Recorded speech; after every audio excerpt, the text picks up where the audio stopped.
My name's Alex Williams. I'm the founder of the online animation school Animation Apprentice, the head of animation at Escape Studios in London, and I run the online MA in 3D animation at Bucks New University. And one of the most common questions I get asked is, what makes a great animator?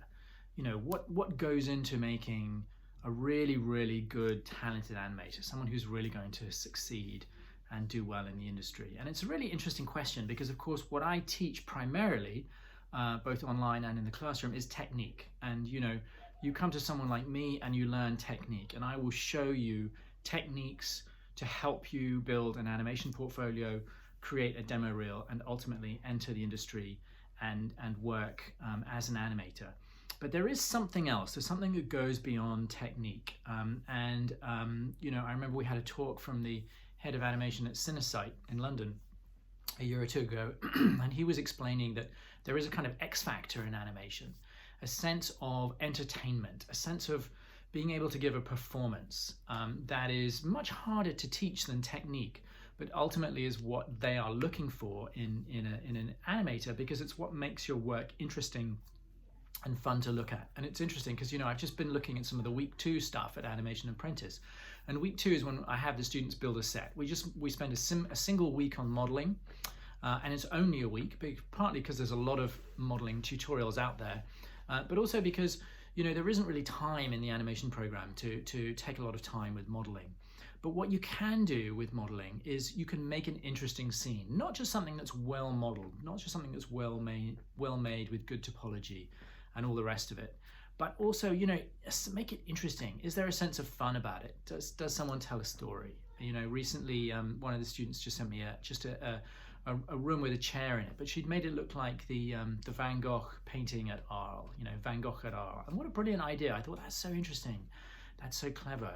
That person is already thinking about creating a performance. You can already see Van Gogh in that chair. Maybe she'll animate Van Gogh for all I know, but I thought it was a great idea. And there is that sense in everything we do in animation that you've got to make it interesting, you've got to make it fun. I mean, it's not like everything has to be amazingly entertaining and fascinating. You don't have to strive endlessly for originality, but there must be a reason for what we do. Like, even if it's something as simple as a walk cycle, make that walk cycle fun, make it interesting. Why do we care about this person walking? So it's very important to remember that there is an X factor in animation, and it goes beyond technique, and ultimately it is the hardest thing to teach. But you always, as an animator, you always want to be thinking, why does somebody want to look at this? In a world of ADD, where everyone's changing channel, everyone's looking for the next interesting thing at YouTube, you've got to make your stuff interesting and fun to watch. So that is one of the key things that we encourage at Animation Apprentice and elsewhere in the various hats that I wear, is that sense of giving a performance, making it fun, being creative, and giving your audience a reason to watch the stuff that you want to show them.